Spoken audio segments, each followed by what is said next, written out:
So the other day I bought some felling spikes for my MS170 Stihl.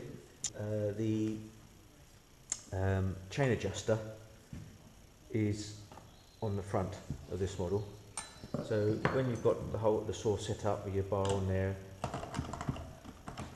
like so, then it's a little bit of a faff to get in there to turn that screw and hold the bar up and check the chain, the tension and things like that. But it's doable, and over the years that I've owned a saw, it hasn't really bothered me. You know, you've just accepted it for, you know, that's how it is. But whilst looking at sort of searching for the spikes and other little bits and bobs that you may or may not be able to get for a little saw like this, I discovered that you can change this to a side adjuster. One thing, the hole in the clutch cover already exists, so it's obviously a common part for other saws that have that, and you can readily buy the side adjuster, which is what I did. So I got this part off an eBay shop for just a few quid really, and it came in the post like the next day and things, and all that was fine. But when I was sort of looking at it, it just didn't feel right. Anyway, it's quite easy to swap out. This is just a push fit in. There you go, that comes out. That's the original Stihl part that came with the saw. It's all got Stihl branding on it and code numbers and things like that, and has worked perfectly, other than it just being in the wrong position really to make it easier to use. So here's our cheap and cheerful one, and it just slots in there like so. There's a little bit of play in it, and there's play in itself. But I didn't realise at the time. I should have looked into it a little bit more depth. But you need a screw in there to hold this unit in, and also you need some sort of blanking plate to blank off the hole where the adjuster used to come out of, because otherwise that's just going to get filled up with sawdust and chips, and before you know it, this void in here is going to fill up and you're not going to be able to use the adjuster. So, you know, back online to see whether I can get those bits individually or whether I've just wasted my money. And while I was sort of mulling that over, I was just thinking, well, this is a bit sort of pants really. It's not particularly well engineered, so that got me thinking. So back on the internet and did some proper shopping this time, if you like, proper searching, and got from a Stihl dealership online this adjuster.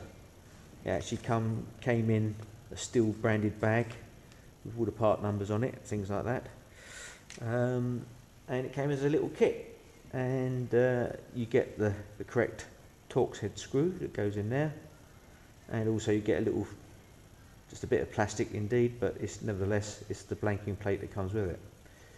So just comparing the two, for a start, the actual adjuster threads are just a little bit more fine than this version, this cheap version, and also these parts, although they look the same, actually when you sort of analyse them, the Stihl is way better in terms of a machined piece, and the spirals in the teeth of the gears and things like that are just, you can just tell they're just that slightly different compared to this version. And the whole thing is, when you turn it, is a sort of pleasure to behold really, compared to that one. It's just better engineered, and of course it's all branded with Stihl on this bit and on the actual plastic moulding in there. So yeah, for the sake of literally, well, it was double the price, but we're only talking a few pounds. They are quite different, even though they might look similar in the camera. There's a subtle difference to them to make this far superior.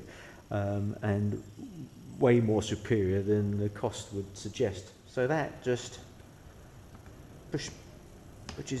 pushes in that recess which the other version came out of. Screw that in there.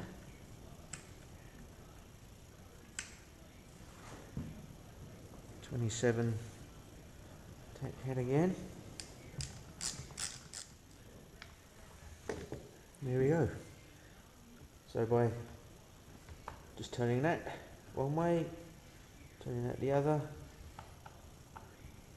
I've now got a side adjuster. So there you have it. So you can hold this up now, adjust and tighten all in one go. There's none of this involved now. Blanking plate in there. Yeah, so dead pleased about that. And lesson learned. If you can, I mean, it's pays your money, takes your choice, isn't it? It's not even worth me returning that. It cost me more to post it back than the price I paid for it. So maybe there's a lesson in there as well. So if you can, research it a bit more thoroughly than I did, buy the genuine part, and you're not going to go wrong. And I think that is quite a major little improvement for a saw like this.